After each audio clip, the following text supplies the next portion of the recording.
So we've been hearing in the last 24 hours about the American talk show host Larry King, who's died at the age of 87. He's probably one of the best known big talk show hosts over many decades. And I guess partly it was, he had a very clear look, didn't he? The glasses, the braces, just... Yeah, you know what I'm talking about, I'm sure. He was most famous, of course, for hosting a nightly talk show on CNN that ran for 25 years. And he interviewed some of the biggest names in politics, show business and sport. Well, we're joined now from Los Angeles by the Hollywood journalist Jeanne Wolfe.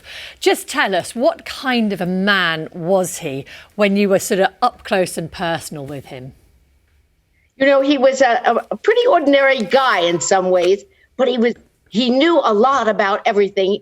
People trusted him. He had a way of making very famous, very powerful people feel safe in front of the camera and yet never boring. He was an entertainer. He was a broadcaster, and he knew how to bring them along, whether it was Jackie Gleason or Mel Brooks or Don Rickles. He had a great laugh, and he wouldn't quietly sit there. He'd laugh full out. He knew how to ask questions that would make people reveal themselves, but without a lot of tension. Relaxed, but never dull. You remember Marlon Brando came on his show. Marlon never did interviews. Marlon came on his show, and they made news around the world because Marlon gave him a big smooch. He actually put his hands on Donald Trump's hair and lifted it up to prove that it wasn't a toupee. And people were scared to death to interview Frank Sinatra. But Frank and he were old pals, and Frank relaxed with him and told him all the things that he loved about show business. Actually, Frank Sinatra told him that he never got over his stage fright, and Larry said he never had stage fright himself.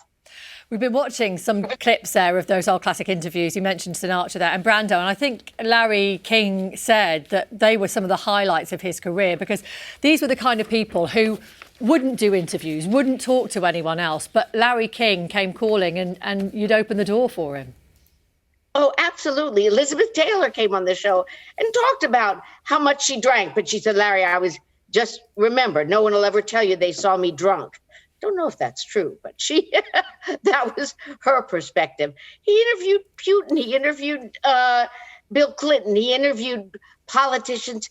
And people made fun of the fact that he wouldn't necessarily read the author's book, but he knew what he was talking about. He was very well informed. He says he lived for curiosity. And so when he asked questions, he kind of asked the questions that you and I and the audience wanted to know. And so he made those people come alive and be real. And Lady Gaga came on. You talked about his braces, his suspenders. Lady Gaga came on in suspenders, but then so did Miss Piggy.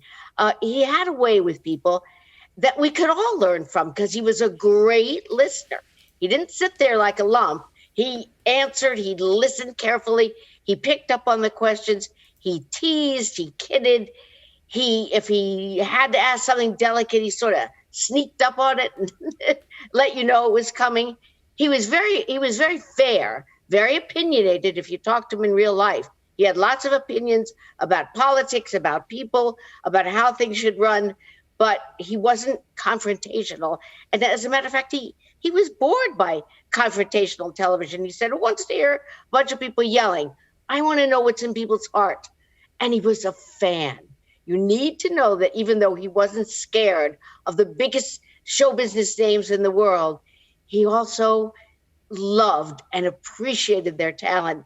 And they got that. They felt that. Yeah, I'm sure, and enjoyed it as well. But you're quite right to say, even though famously he didn't really do much research, he didn't read the books, he didn't read the papers, but there's a real skill to the craft of an interview when you're listening and working on the hoof like that. And not everyone could get away with what he did. And actually, he really changed television culture. I was trying to think, we don't have the equivalent here in British television so much of that appointment to view late night interview show that he really cemented in America.